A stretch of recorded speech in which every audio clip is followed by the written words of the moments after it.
episode is to talk about the forehead. I know it doesn't sound very exciting and everybody wants to work on the eyes, and so the rule of thirds is the face is split into 3 equal parts, and that's true mainly for models. But as we differ from these 3 different regions, that's one way we can look differently. So the forehead comes into play is that you want to measure from the top of the head down to the eyebrow, that distance, and then measure everything from there. So that's one measurement you want to do as a portrait artist.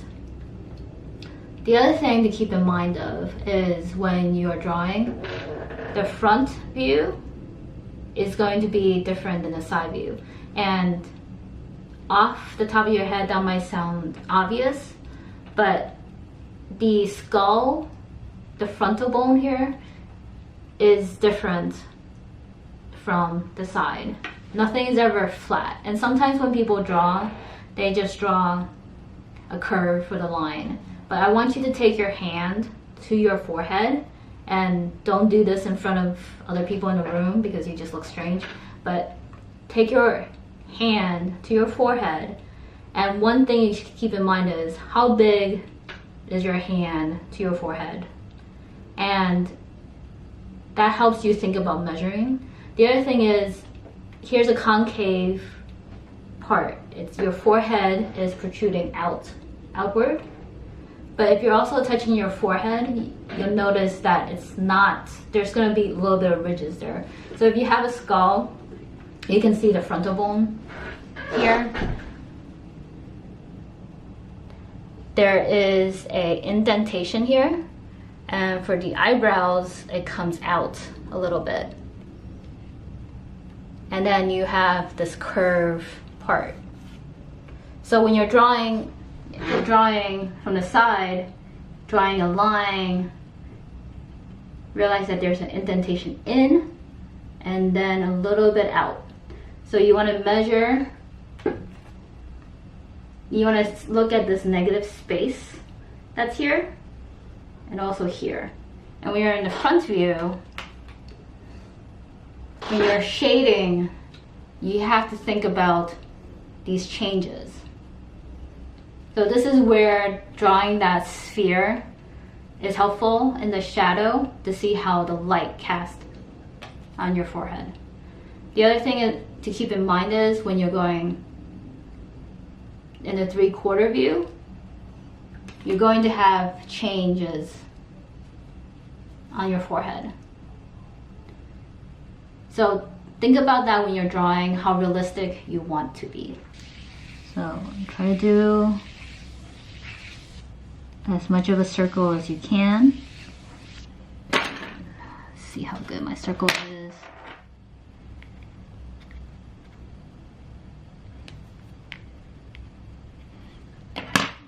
Fix that. Doesn't have to be perfect. Nothing in life is ever perfect, so try not to stress yourself out.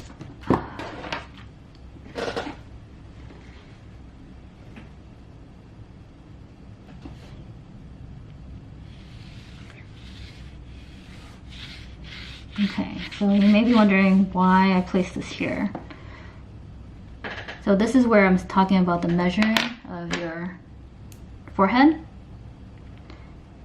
This is where I choose where the top of the head to the brow ridge meets.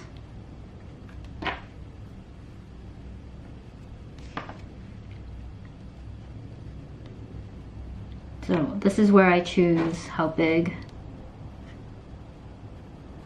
my head is. I'm not going to draw the whole head because we're concentrating on the forehead, but I just want to give you the motion. So if you want to make the skull, if you want to make the forehead this small, make sure that you follow the rule of 3, the rule of thirds.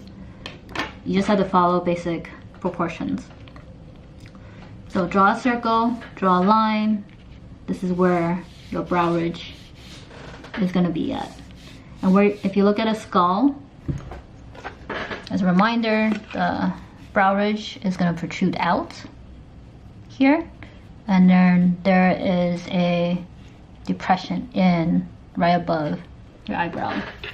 So feel your forehead, eyebrow, a little bit of depression above that, and then your forehead protrudes out.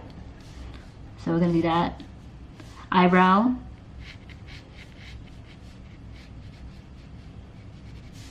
brow ridge,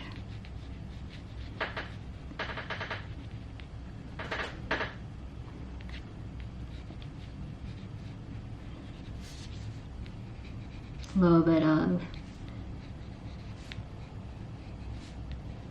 protrusion, a little bit of indentation in, and then it's going to come outwards.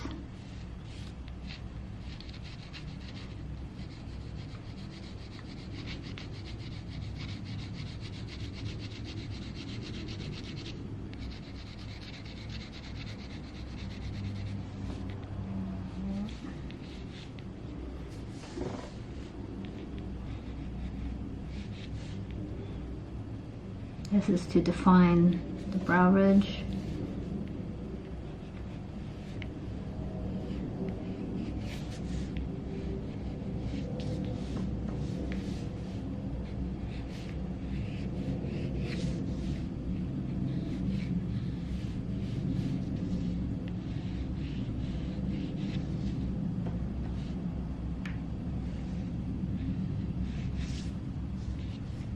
So if you feel your temple on the side, there's this depression in.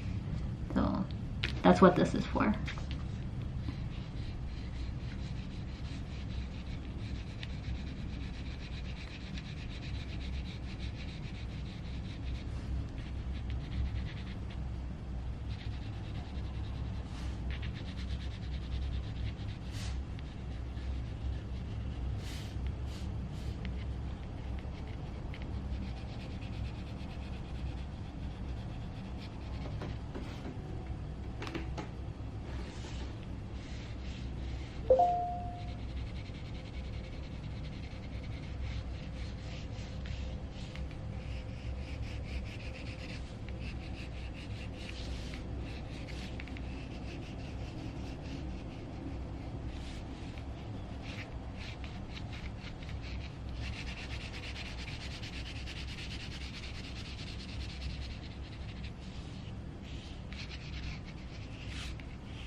Okay.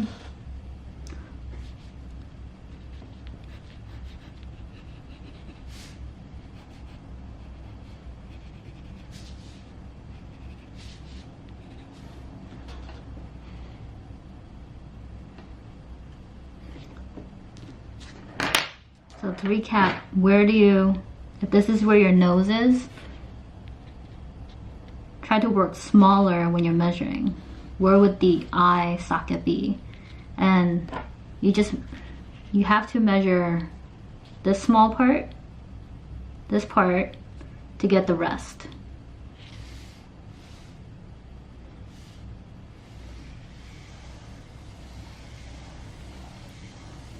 So again, a circle. Doesn't look like a good circle. Good enough circle. Okay.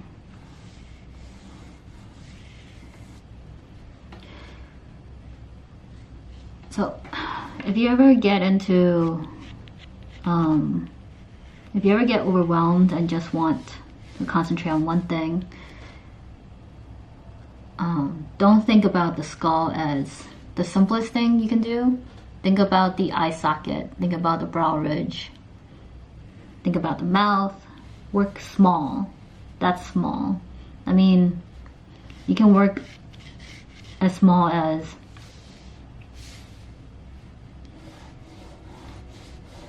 not even the mouth, but the vermilion, that little where the border of your mouth and your skin meets, you can concentrate on getting that right. I mean, that fine detail, if you can get that right, that's really impressive for having a good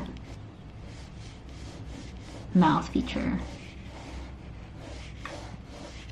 So again, this is where I'm gonna put the top of the forehead, the rule of thirds, right? So I'm gonna erase the bottom because we're not concentrating on the skull. We're working small, and we're just gonna do the forehead.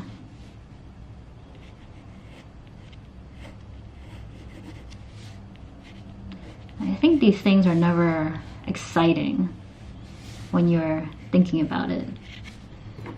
Like, I'm going to get the, like, everybody is like, I want to get the eyes right. I want to get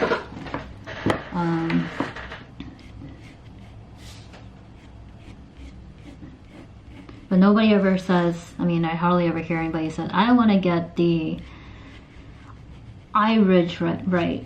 But I think that's where you actually differentiate yourself. You know, if you're really trying to get something really small correctly, and you're working small, that's all gonna add up. Everything adds up.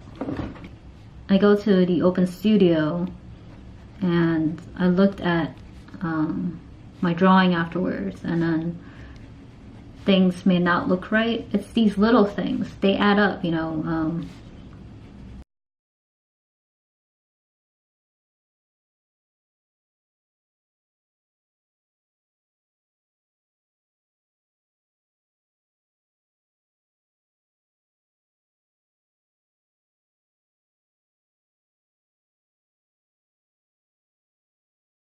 Everything adds up, and then I guess you end up drawing that person's sister, or maybe really even that person's brother instead. But that's what makes us all different, is these little things.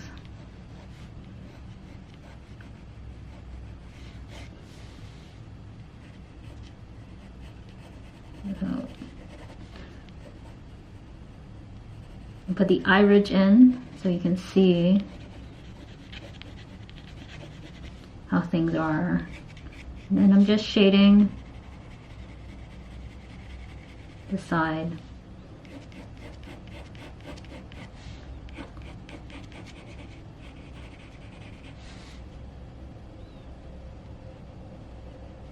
Remember here we talked about this little depression. Okay, so I'm gonna get rid of my landmarks.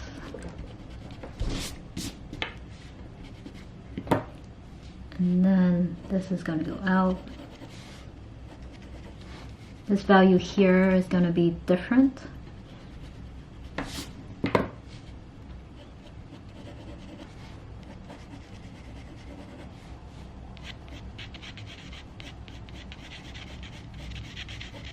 When you're painting and not drawing, think about value changes as color changes too. So here, that's the side. Soundproof environment, so you will hear some of my work conditions. Okay, so there's my circle. It's not perfect, but you get the gist.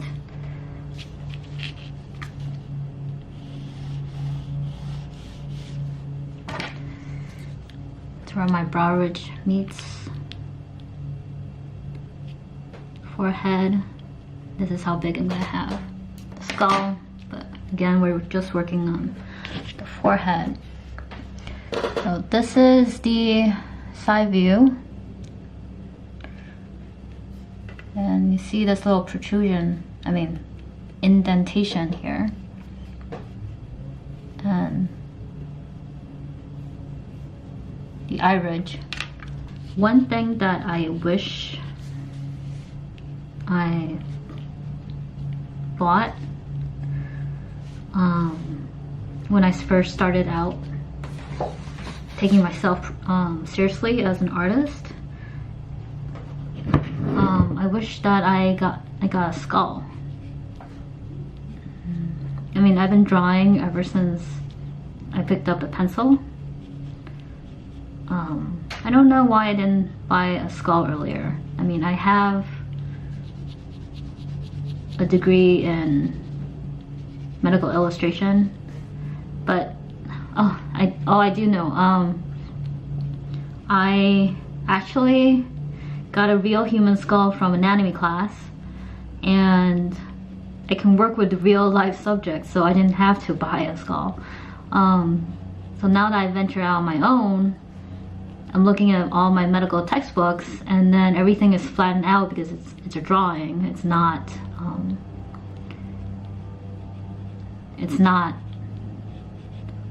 it's hard to represent a 3D object on a 2D space. So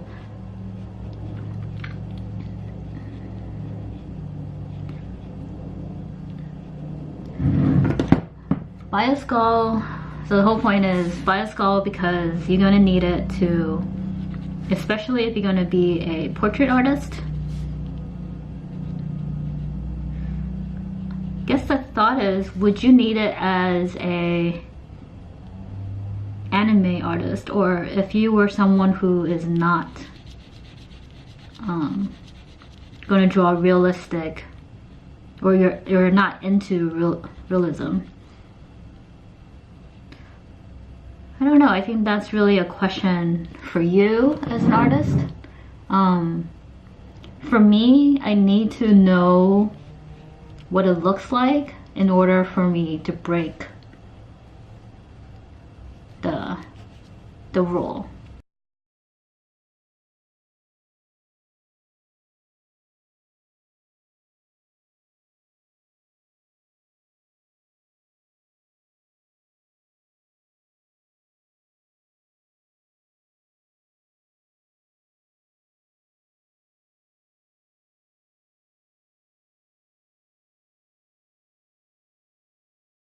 Because this is in too much. Now if we're drawing the side view, it should be out more.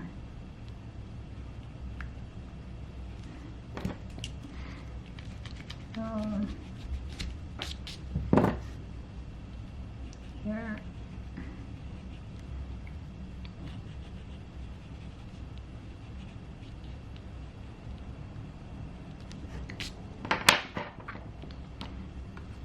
Indentation here that we talked about.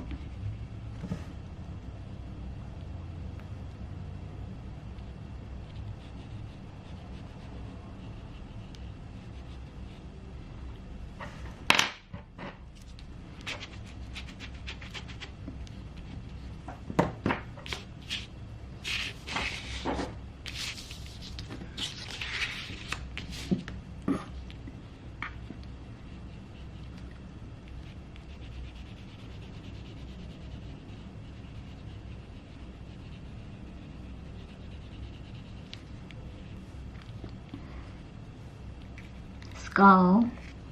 So this was the circle that we did, but the skull actually go farther back.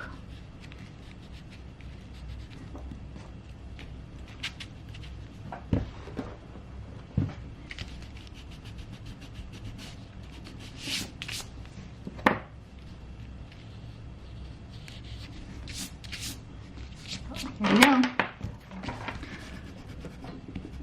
Buy a skull if you can. Let me know in the comments what else you would like to see, so we can focus on that part. Hope you enjoyed the video.